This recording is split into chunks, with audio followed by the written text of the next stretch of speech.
It's time to get wild, and I don't mean the fun way, unless you find being terrorized by mysterious creatures, psychotic strangers, and ethereal specters exciting. Today we're heading back into the great outdoors to see what kinds of nightmares Mother Nature has in store for us. Better wear your orange reflective vest. At least it will make finding your remains easier. Enjoy these stories, and be sure to send us your scariest experiences at darkstories.org. I'd love to hear some encounters with skinwalkers and tales from survivalists. Follow the Darkness Prevails podcast on Spotify and iTunes to never miss another episode.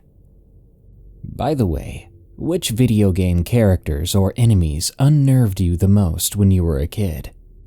For me, it was those Wallmaster giant hand things from Zelda Ocarina of Time. Now, let's begin. It Stood Behind Me, from Luke B. This happened some years ago, but it has stayed with me ever since. When I was around 15 years old, my family decided to take one of our regular trips to the Drakensberg mountain range of South Africa. We ourselves live around 2 hours away in the town of Durban. My grandparents had owned a plot of land in the area for an incredibly long time, before I or my parents were even born, and they told me that they have never experienced anything out of the ordinary in the area. Right next to the plot of land, there is a river that can and often does get extremely full, but it's mainly used for swimming and fishing. This plot of land is also located next door to a nature reserve, and that nature reserve starts about 20 meters from the bank on the other side of the river. The nature reserve isn't anything extreme, and doesn't hold a large majority of the big five: elephants, rhinos, leopards, lions, and buffalo. But there have been reports of leopards and hyena returning to the area, which makes sense due to the large population of baboons in the area. I love to spend time outdoors, so one day during our stay at my grandparents' plot of land, I deeply wanted to go hiking, so I began to ask all the members of my family if they wanted to accompany me. My brothers both said no. My parents said they were busy, so did my grandparents, and even my cousins were busy. So I made the fateful decision to go for a hike by myself. I didn't know that going for a lone hike would result in one of the most terrifying moments of my life, and that it would stay with me till this very day 7 years in the future. As I set out into the Drakensberg mountain range, I stopped to take in the majesty of the wilderness. Out here, the world is empty of people, cities, and roads. It's deathly quiet, except for the odd bird call and gurgling of the river. I began by following the river upstream to the foot of the closest mountain. This went off without much of a problem. I walked on, enjoying the peace and quiet. As I got to the foot of the mountain, I looked up, and I could see small black spots rushing around on the mountainside. I could hear the distinct call of the Chakma baboon. They were barking at me, which was to be expected as I was an intruder in their habitat, but I wasn't concerned. These baboons are not used to humans, so much so that they never come very close and were unlikely to try and hurt me. I continued walking around the base of the mountain, the baboons seeming to follow me. They were making sure I wasn't trying to sneak up on them, I guess. Not that I would do that. As I walked around the mountain, the baboons slowly started leaving me alone when they realized that I wasn't a threat. Soon it was peaceful again, and I continued walking. After about 30 minutes, I came across a small outcrop of rocks that I had never seen before. I've been walking this area since I was around 5, and I was very accustomed to it. The rocky outcrop made a sort of shallow cave, and you could see the back from the opening. I decided to go inside and look around. Inside, there was one of the most amazing things I'd ever seen. All along the walls were rock paintings, beautiful paintings depicting daily lives of hunter-gatherers in the area, long since integrated into society. I continued to walk around the cave until I came to the deepest part and looked upon the wall. On the wall was another cave painting, but this one was different. This one was strange. I could not make out what it was depicting, but it was definitely painted with something that wasn't normal. It looked like blood. I could feel a sort of energy or some sort of power emanating from the painting. I reached out and touched the wall, and I regret doing that. Because when I did, I felt something standing behind me. At first I thought, okay, maybe it's a baboon. Maybe one of them got curious and followed me in. But I can't stress enough, it was not a baboon. I turned around and the first thing I saw was a dark black mass. It was blocking the entrance to the outcrop of rocks. I looked up and I saw its head. This beast, this massive hulking thing, had a cow's skull for a head, but the teeth were that of carnivores, much like dog teeth. Its eyes were what looked like red lights glowing in its skull, and I could tell that this creature was old, extremely old. Considering the odd painting on the wall and what it appeared to be made of, I couldn't help but think I had summoned this thing here, that the cave painting was the key to why this creature was here. But I was still stuck in the back of this outcrop with nowhere to go. This creature looked directly at me, and its mouth began to open slowly. Out of its jaws slithered a long gray tongue. Black sludge poured from its mouth, and I swear it began to speak, but I could not make out what words it was saying. The sound this creature made was like wet gravel scraping against metal, but I knew it was talking to me. I was so shocked, so terrified, I could not move. My legs locked in place. My back pressed against the wall of the outcrop, it stepped forward, not making a sound now. Its arm reached out from the black mass that was its body, eyes glowing brighter. It reached for me, and before it touched me, I blacked out. I woke up a few hours later, outside the area where the outcrop was, but the outcrop was gone, nowhere to be seen. I have no idea what I saw, and I have no idea what it said to me, but I feel that what I encountered was something like a skinwalker or wendigo. But what I can tell you is that I still see the creature to this day. Whenever I have bouts of sleep paralysis, this is what I see, and I know now that I will never forget it, and I may always see it.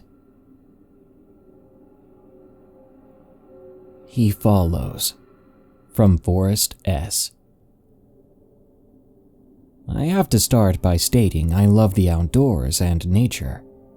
If given the option of going for a day on the town or being out in the woods, I would choose the woods every time. I live in a small coastal town in California. The beach itself is less than 20 minutes away from the town, and everything is surrounded by wooded hills with a river that runs through. It's beautiful here, really. Lots of places to see and explore if you like the outdoors. I'm out there anytime I can, and it was one of those times when I noticed him. I was out one day hiking along the riverbed, wandering aimlessly really, when I noticed there was a smell. It was something I had never smelled before while hiking. It was sweet smelling, overbearingly sweet. It's difficult to explain beyond that, but it wasn't from anything that would normally be out in those woods. And I had to know what was making the smell. so I kept wandering and sniffing here and there to try to pinpoint what was making it. After a while, with no luck, I stumbled upon a clearing I'd never seen before, hidden away within the trees. The smell was very strong from this spot, but no matter how hard I searched, nothing in the spot seemed to be making that smell. I'd given in to the idea I would not figure out what was causing it, and I decided I was going to take a selfie while in the new spot so I could remember it later on before I left. As I began to head back, I pulled my cell phone out. I was adjusting the camera while walking, and that's when I saw it, or him, barely anyway. There seemed to be someone on the path about 30 feet behind me.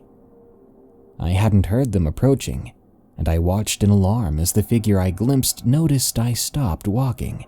In response, they ducked low to the ground, hiding in the tall grass.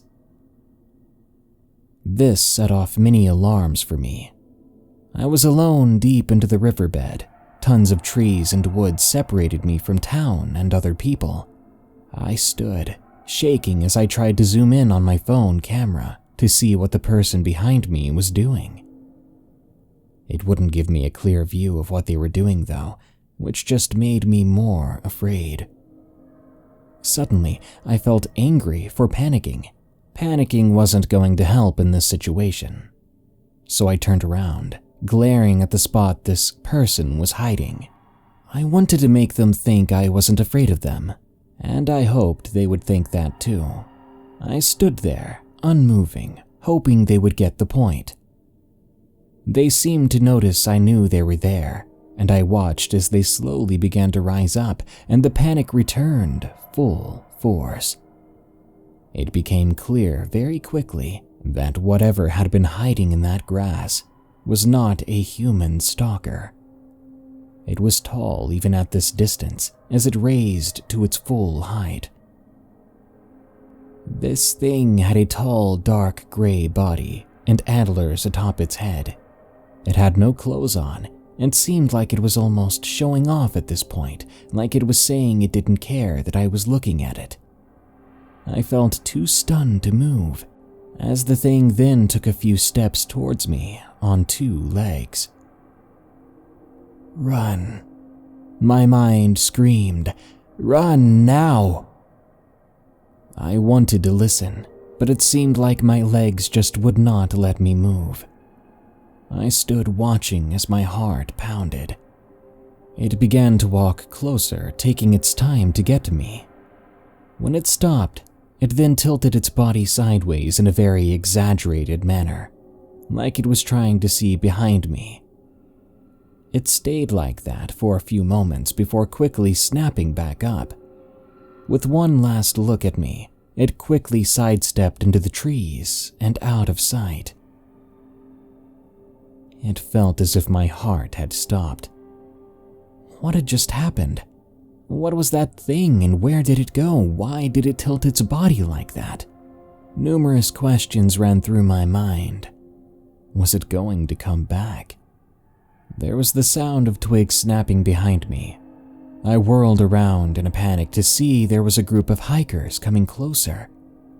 They seemed just as surprised to see me as I was of them. I must have looked panicked, because one of the women there asked me if I was all right. I looked like I was about to cry. I didn't know what to say to her or any of them about the thing I just saw. I didn't know what it was or if it was dangerous, but I knew I didn't want to walk back out of the woods alone, or for them to walk that way, so I lied to them. I said I was being followed by a large animal, that I thought a mountain lion was stalking me. We do have mountain lions and bears here, lots of wildlife, really. The other hikers seemed alarmed as I pointed further ahead, stating it was not too far that way, and they shouldn't head that direction. They all agreed and asked me if I wanted to head back and walk with them to keep safe. I agreed, and we all made our way to the outskirts of town. I'm grateful for those other hikers showing up when they did. I'm not sure what it was or what it wanted, or how long it had been following me through those woods, but I know he's there now, and I know he or it is probably still watching people. Haven turned to hell. From Anonymous. I'm a 15-year-old female from the UK, and I've always been a bit of a nature fanatic. From a very young age, my parents have taken myself and my younger siblings to forest parks, National Trust estates, and the like. It was in one of these forest parks that I felt most at home. Until last year, that is. Almost every weekend, my family and I would go for walks and picnics in this forest. It is, in my opinion, the most beautiful place on earth. It was on one of these picnic weekends that I experienced the following horror. Sometime in mid-July of 2019, when the weather was cloudy but warm, it was the perfect time for a picnic and walk. We found our usual patch of grass over to the far left of a clearing, where we were able to keep an eye on the younger children who were busy climbing trees. After eating lunch and playing with my sisters and cousins, I decided to head up to the top of my hill. The location of the hill was about 15 or so meters to the back left of where the climbing trees were, and was a relatively steep hike to get to the top. But the end result was always worth it. The top of Rhododendron Hill was always full of life. From the breeze in the trees and singing birds, there was always pleasant noise. But not today. As soon as I reached the top of the hill, I stopped. It was completely silent. I couldn't hear a thing. No birds, no wind, nothing. My usually peaceful yet buzzing haven didn't feel the same. It gave off this foreboding vibe that weighed heavily on my chest. I began to feel unexplainably uncomfortable. I came to the conclusion that as it was a slightly busier day, the wildlife was simply keeping its distance, so I headed over to a low log and sat down. Suddenly, there was this awful stench in the air. It smelled like the time my mom had left uncooked chicken in our fridge when we were on holiday, leaving it to rot. The smell made me so nauseous that I had to turn to my right and empty my stomach. After bringing my lunch back up, I raised my head slightly and looked directly in front of me. What I saw scared the living daylights out of me. About 3 meters in front of me was this rhododendron tree that was about a meter off the ground. Beneath all the leaves and flowers were these 2 humongous, hairless gray paws. I stared at the paws for a few minutes and was beginning to calm down when a thought occurred to me. Wait, why are there only 2 paws? The second after I thought this, they moved. It was only a slight movement, but still enough to make me want to get my butt back down that hill. I had just stood up and had slowly began to back away when I heard the most bizarre thing. "Help me, Marcy." That was my dad's voice, but at the same time, it wasn't. My dad wasn't here, he had to work. So who in the world was that? "Help me, Marcy." It came again, this time dragging out my nickname. At this point, I had backed up against a tree, too shocked and confused to move. Now, whatever was behind that tree had moved again. This time I was able to see everything, although I really wish I hadn't. The paws I saw previously were the same, but the legs were all wrong in relation to the size of the paws. They were too thin and skinny. and it looked like it had bought the wrong size skin as it hung off in places. The torso was almost human, but was grayish in color, and once again too skinny, so much so that its ribs were on full display. The creature's arms looked murderous though, with long clawed hands at the end of arms that appeared to reach past its knees. Its head, however, made my blood run cold. It had the head of a wolf, or something that resembled one anyway. Its snout was rolled back into a chilling grin, revealing rows of razor-sharp teeth. It was the eyes that terrified me the most, however, as they appeared almost human in shape. They were hazelnut brown and stared right into my soul. I felt myself begin to feel less afraid, and more as though I should walk towards it. I can't recall what I did after that, but the next thing I knew, I was sprinting down the hill at full speed as I heard the most bone-chilling screech. It was like a woman's cry, but crossed with a wolf howling and other animal screams. It almost sounded slightly static. Once I made it to the bottom of the hill, my uncle had come running up to me. "Was that you screaming?" he asked me. I couldn't get anything out, so I just shook my head. After that, I blacked out. I woke up 2 days later in my own bed, with my parents and uncle crowding me. From what I could gather, for they were all speaking at once, I had blacked out after reaching the bottom of the hill. They had heard the scream too and thought that I was hurt. Then my mom ranted about how scared she was when she saw me unconscious and how she thought that I was never going to wake up. You know, the usual worried parent stuff. Then my uncle asked if he could speak to me alone for a minute. He went on to tell me that once I passed out, he noticed a figure at the top of the hill from where I ran.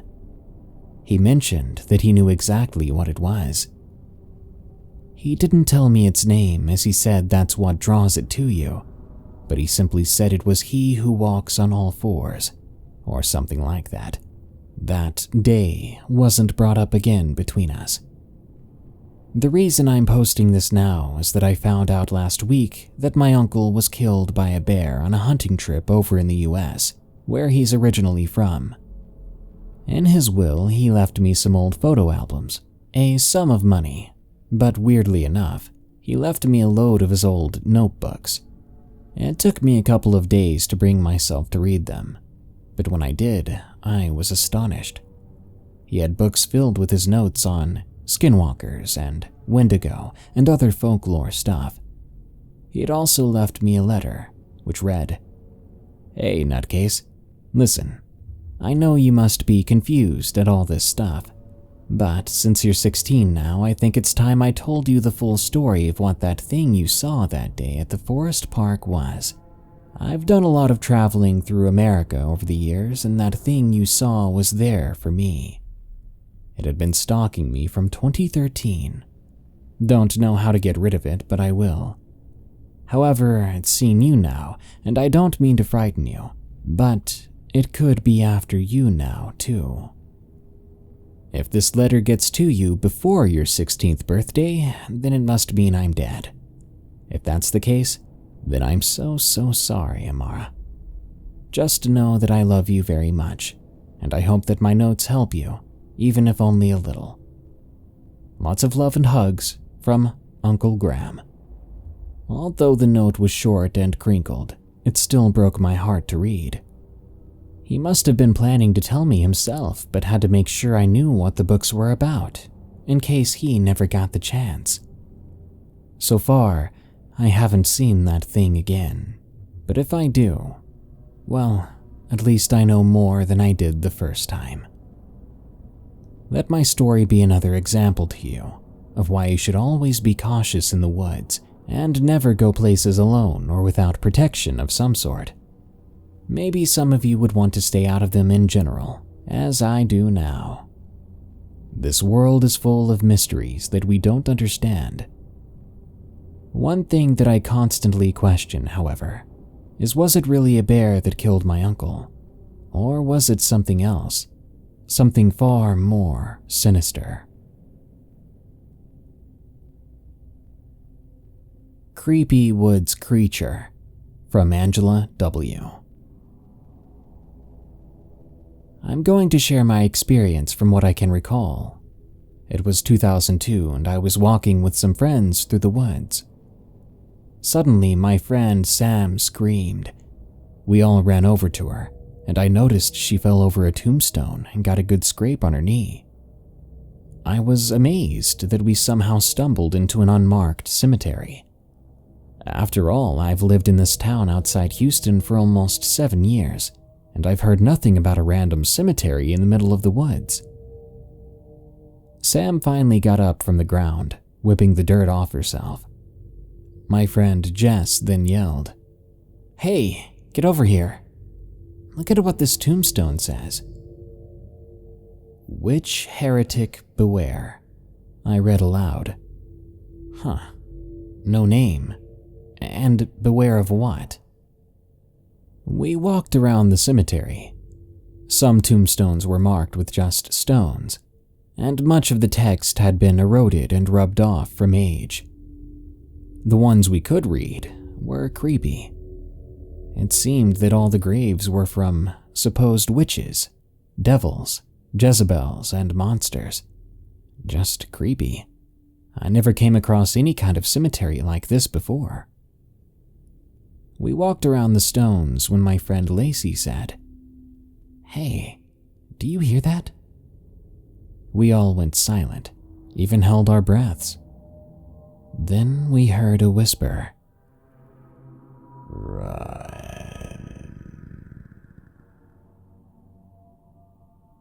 Sam spoke up. "Did someone just say run?" We all huddled together, scared. I could feel Lacey squeezing my hand so hard it was going numb. Sam continued, "Do y'all see a shadow on your right? A tall one?" We looked over, and I did in fact see a tall, dark figure in the trees. Either it was actually 8 feet tall, or my eyes were playing tricks on me. No, it was tall, and it was getting closer. Lacey spoke. "What is that smell? Smells rotten, ripe, like, I don't know, it's burning my eyes." The whisper came again. It was louder this time. "Run." We were not going to be told a third time.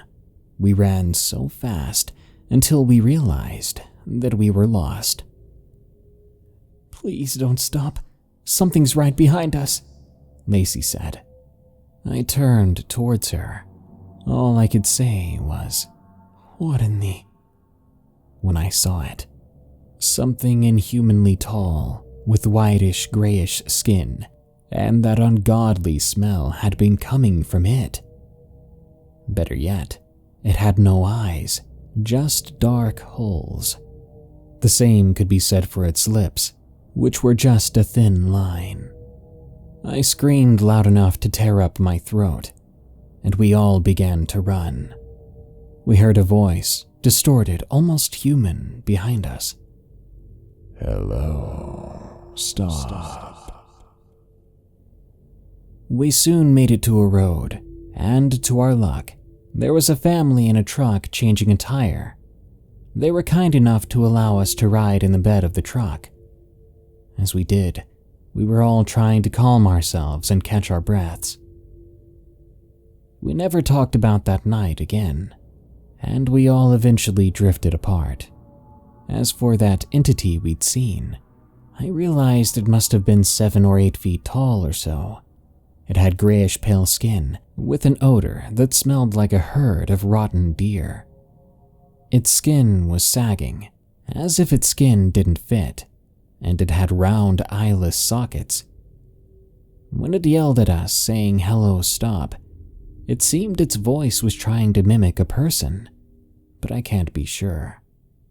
All I can say for sure is to beware of any random cemeteries in the dark around Houston.